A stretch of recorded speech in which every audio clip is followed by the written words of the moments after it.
Hello students, BSc part 3 organic chemistry में heterocyclic compounds के chapter में आज हमारा लास्ट लेक्चर है। आज हम क्विनोलीन के फिज़िकल प्रॉपर्टीज़ और उसके केमिकल रिएक्शंस के बारे में बात करेंगे। क्विनोलीन की फ़िज़िकल प्रॉपर्टीज़ के बारे में बात करें तो क्विनोलीन एक कलरलेस लिक्विड होता है और इसका बॉइलिंग पॉइंट 238 डिग्री सेंटीग्रेड है। जब हम इसे पानी में डिज़ोल्व करते हैं तो पानी में ये डिज़ोल्व नहीं होता, इनसॉल्युबल है या बहुत बहुत थोड़ा सा सॉल्युबल होता है, लेकिन अल्कोहल और ईथर में ये पूरी तरह से सॉल्युबल है। इसकी स्मेल ऑब्नॉक्शियस होती है, अरुचिकर होती है और भाप में ये वोलेटाइल होता है, स्टीम वोलेटाइल होता है। इसमें एक बेंजीन रिंग के साथ साथ एक पिरिडीन की रिंग प्रेजेंट है, ये आपको मैंने पिछले लेक्चर में बताया था। इसलिए इसकी स्पेक्ट्रोस्कोपिक और केमिकल रिएक्शंस पिरिडीन से सिमिलैरिटी दिखाते हैं। अब हम इसके केमिकल रिएक्शंस के बारे में पढ़ेंगे। क्योंकि इसमें बेंजीन और पिरिडीन दोनों की रिंग्स प्रेजेंट हैं, इसलिए इसके रिएक्शंस बेंजीन और पिरिडीन दोनों के केमिकल रिएक्शन से सिमिलैरिटी दिखाते हैं। फर्स्ट हम पढ़ेंगे जो बहुत इम्पॉर्टेंट रिएक्शन है, बेसिक नेचर, क्विनोलीन की बेसिक नेचर। क्विनोलीन में क्योंकि बेंजीन के साथ एक पिरिडीन रिंग भी है और यहाँ पिरिडीन में जो नाइट्रोजन है वो एक टर्शरी नाइट्रोजन है, तो पिरिडीन की तरह ही क्विनोलीन के भी बेसिक कैरेक्टर हैं। ये बेसिक कंपाउंड है, इसके pKa की वैल्यू 9.4 होती है। पिरिडीन की तरह ही एक टर्शरी बेस है जो इनऑर्गेनिक एसिड्स के साथ रिएक्शन करके सॉल्ट बनाता है और मिथाइल आयोडाइड के साथ रिएक्शन करके क्वाटर्नरी अमोनियम सॉल्ट्स बनाता है। ये हमने पिरिडीन का रिएक्शन किया HCl के साथ, तो हमें मिला क्विनोलीन हाइड्रोक्लोराइड। नाइट्रोजन के लोन पेयर ऑफ इलेक्ट्रॉन ये इजीली इस H+ को देता है और हमको मिलता है क्विनोलीन हाइड्रोक्लोराइड। इसी तरह जब क्विनोलीन का रिएक्शन मिथाइल आयोडाइड के साथ कराते हैं तो हमें मिलता है क्विनोलीन मिथाइल आयोडाइड या एन मिथाइल क्विनोलियम आयोडाइड। नेक्स्ट है रिडक्शन। अब रिडक्शन के जो प्रोडक्ट्स होते हैं वो डिपेंड करते हैं कंडीशंस पे और रिड्यूसिंग एजेंट्स हम कौन से यूज़ कर रहे हैं। अलग अलग रिड्यूसिंग एजेंट यूज़ करने पे हमें अलग अलग प्रोडक्ट्स मिलते हैं। फॉर एग्ज़ाम्पल, अगर हमने reducing agent lithium aluminium hydride लिया है या कोई भी 1A ग्रुप की मेटल को लिक्विड अमोनिया में लिया है, तो उस केस में पार्शियल रिडक्शन होता है पिरिडीन रिंग का फर्स्ट और सेकंड पोजीशन पे और प्रोडक्ट मिलता है 1,2 डाईहाइड्रो क्विनोलीन। इसी तरह अगर हम इसका रिडक्शन टिन और HCl के साथ या निकल की प्रेजेंस में हाइड्रोजनेशन कराते हैं तो पिरिडीन रिंग का पूरा रिडक्शन हो गया, मतलब 1, 2, 3, 4 पोजीशन पे इसका रिडक्शन होता है और प्रोडक्ट में हमें मिलता है 1, 2, 3, 4 टेट्राहाइड्रो क्विनोलीन। इसी तरह इसका रिडक्शन एसिटिक एसिड के साथ कराया जाता है प्लेटिनम की प्रेजेंस में, प्लेटिनम कैटलिस्ट की प्रेजेंस में, तो दोनों रिंग्स का पूरी तरह से रिडक्शन हो जाता है और हमें डेकाहाइड्रोक्विनोलीन एक सैचुरेटेड कंपाउंड मिलता है। तो इस तरह रिड्यूसिंग एजेंट जब हम अलग अलग लेते हैं तो हमको अलग अलग डिफरेंट प्रोडक्ट्स मिलते हैं। नेक्स्ट हम पढ़ेंगे ऑक्सीडेशन। रिडक्शन की तरह ही ऑक्सीडाइजिंग रिएजेंट अलग लें, डिफरेंट लें और कंडीशंस अलग रखें तो हमें ऑक्सीडेशन के प्रोडक्ट्स भी डिफरेंट मिलेंगे। फॉर एग्ज़ाम्पल, सबसे पहले हम देखते हैं पर एसिड के साथ जब क्विनोलीन का ऑक्सीडेशन कराया जाता है तो हमें प्रोडक्ट मिलता है क्विनोलीन 1 ऑक्साइड। अगर पोटेशियम परमैंगनेट के साथ हम इसका ऑक्सीडेशन कराएं, ये देखिए यह है पोटेशियम परमैंगनेट के साथ हम इसका ऑक्सीडेशन कराते हैं तो बेंजीन की रिंग टूट जाती है। ये बेंजीन की रिंग है, ये यहाँ से ब्रेक हो जाती है और ये दोनों कार्बन का ऑक्सीडेशन होके हमें क्विनोलिनिक एसिड मिलता है। इस क्विनोलिनिक एसिड को गर्म करते हैं तो एक CO2 यहाँ से बाहर निकल जाता है, एक कार्बोक्सिलिक ग्रुप हट जाता है और निकोटिनिक एसिड मिलता है फर्स्ट स्टेप में। और फर्दर गर्म करने पे ये वाला ग्रुप भी कार्बन डाइऑक्साइड के फॉर्म में बाहर निकल जाता है और फाइनल प्रोडक्ट हमको मिलता है पिरिडीन। यहाँ ऑक्सीडेशन से, क्विनोलिन के ऑक्सीडेशन से पिरिडीन का मिलना इस बात को प्रूव करता है कि क्विनोलिन में एक पिरिडीन का न्यूक्लियस प्रेजेंट है।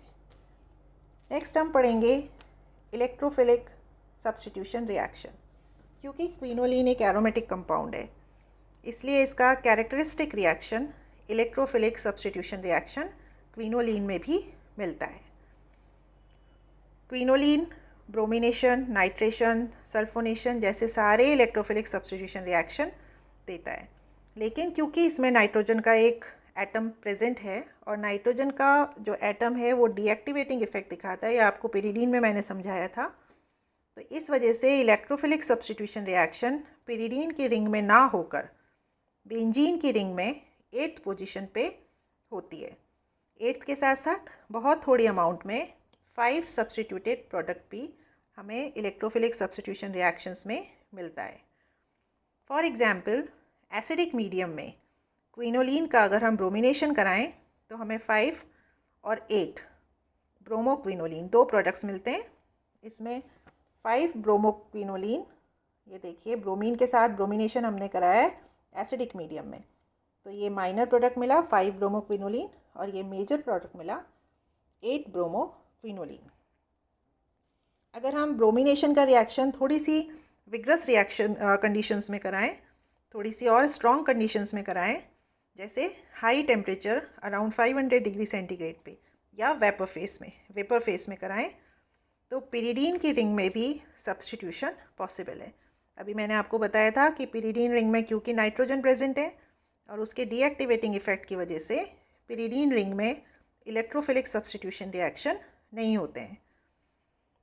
तो लेकिन अगर हम कंडीशंस को थोड़ा सा स्ट्रॉन्ग कर दें तो पिरिडीन की रिंग में भी सब्स्टिट्यूशन रिएक्शन पॉसिबल है।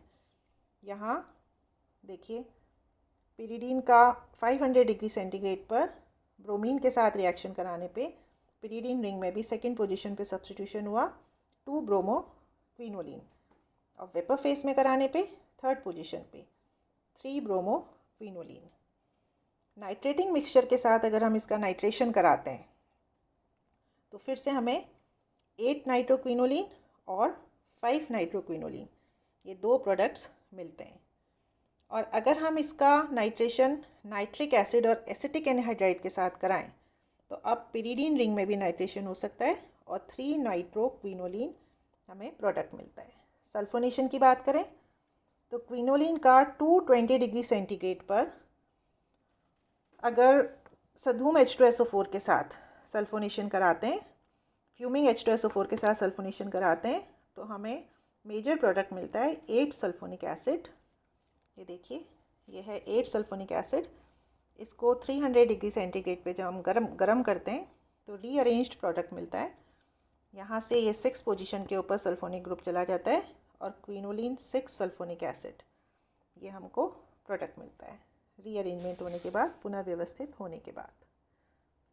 नेक्स्ट हम पढ़ेंगे क्विनोलिन की न्यूक्लियोफिलिक सब्स्टिट्यूशन रिएक्शन। ये मैंने आपको पिरिडीन में भी बताया था कि क्योंकि यहाँ भी एक पिरिडीन की रिंग बेंजीन रिंग के साथ अटैच्ड है, कंडेंस्ड है, और नाइट्रोजन के डीएक्टिवेटिंग इफेक्ट की वजह से पिरिडीन की रिंग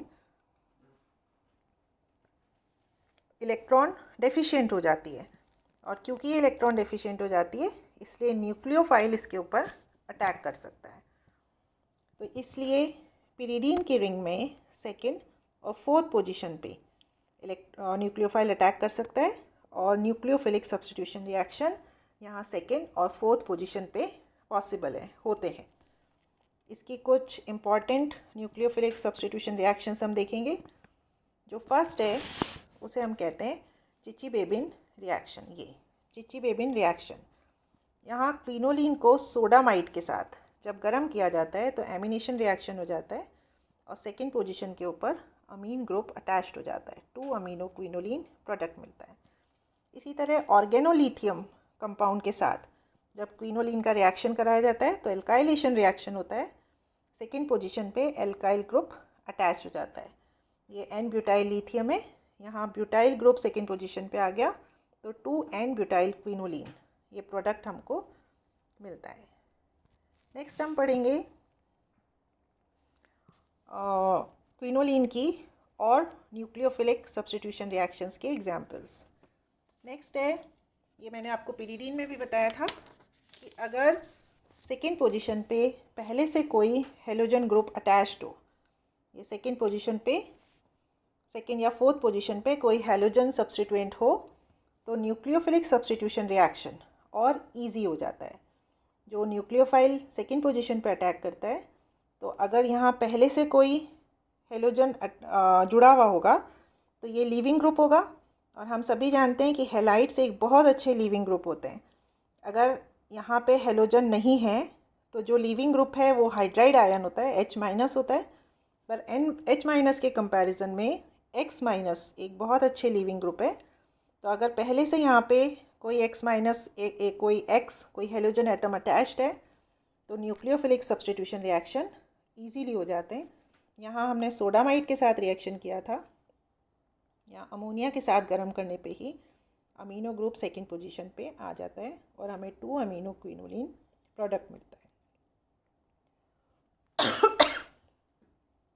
इसी तरह 2 ब्रोमो क्विनोलिन का रिएक्शन KCN के साथ करते हैं, KCN के साथ इसको गर्म करते हैं तो साइनो ग्रुप यहाँ पे सेकेंड पोजीशन पे आता है और 2 साइनो क्विनोलिन, ये हमको प्रोडक्ट मिलता है।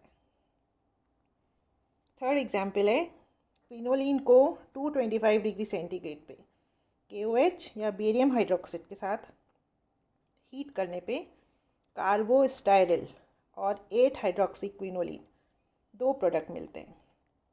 देखिए कार्बोस्टाइरिल क्या है, यहाँ हमने KOH के साथ इसको गर्म किया तो फिर से सेकेंड पोजीशन पे OH ग्रुप आ गया, ये सेकेंड पोजीशन पे हाइड्रोक्सी ग्रुप आ गया। ये सेकेंड पोजीशन का हाइड्रोक्सी ग्रुप इस कार्बोनिल कंपाउंड के साथ इक्विलिब्रियम में रहता है। ये हाइड्रोजन इस नाइट्रोजन के ऊपर आ जाता है और यहाँ C+O कार्बोनिल ग्रुप आ जाता है। इस कंपाउंड को हम कहते हैं कार्बोस्टाइरिल।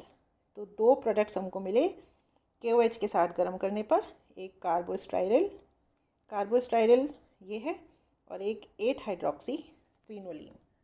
ये क्विनोलिन के केमिकल रिएक्शंस थे।